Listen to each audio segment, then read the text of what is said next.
Mac Miller was a blessing given to the rap world, and the day the world lost him was nothing less than a tragedy.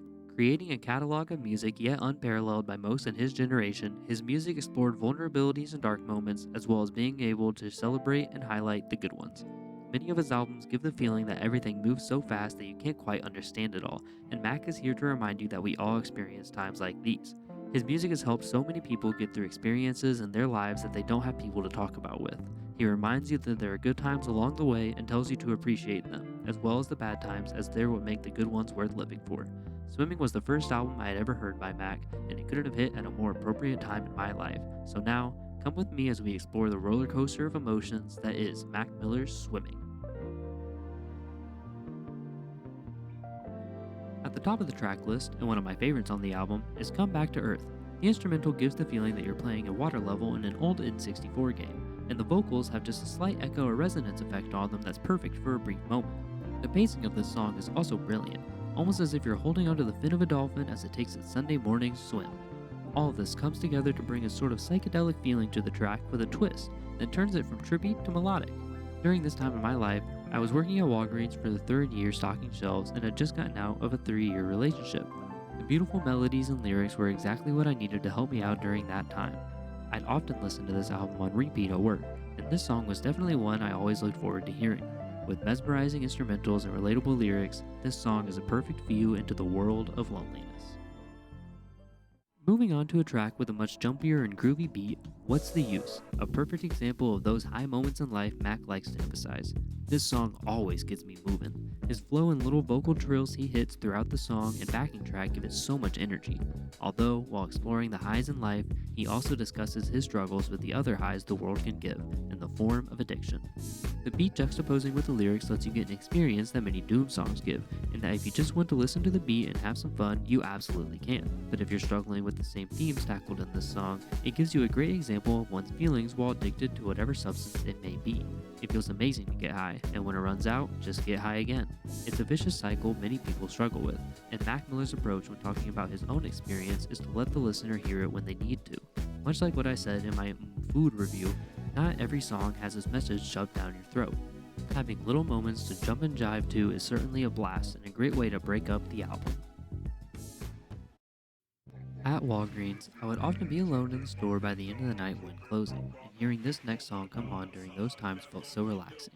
At the time, I was much younger and didn't look too deeply into the meanings of songs.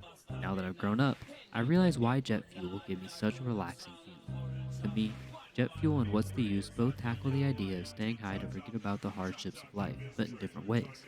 What's the Use gives the feeling of partying, popping pills, and drinking in clubs. Fast-paced, drug-focused party culture. Jet Fuel flips this on its head, showing the other side of the world of addiction. A slower paced track with ambient sounds helping to make up the instrumental, and lyrics that are so easy to relate to for anyone, it's hard not to feel the loneliness and frustration written into this song. It's a calm frustration, as if you've conceded to the addiction, letting it take you further while wanting so badly to escape it. Starting the song with, Used to wanna be a superhero, flying around with a cape, catching bad guys. Mac may be struggling with addiction and depression in the song, but even someone dealing with loneliness, burnout, relationship struggles, parental stress, anything, can easily relate to the feeling of, where did it all go so wrong?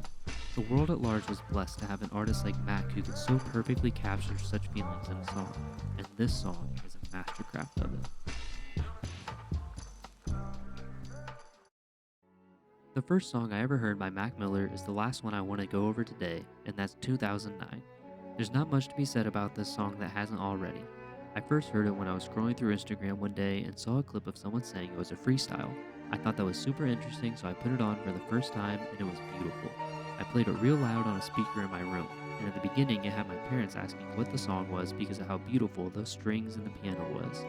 This song has been one that I've listened to religiously since then. I know it's one of his most popular, but it's for good reason.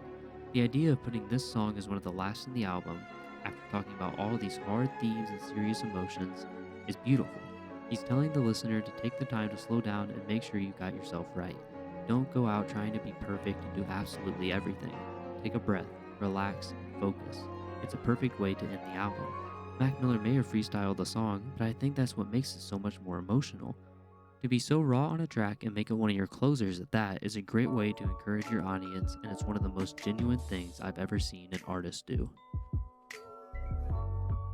This album as a whole is a way for Mac Miller to let his audience know that even with celebrity status, life can still kick your ass.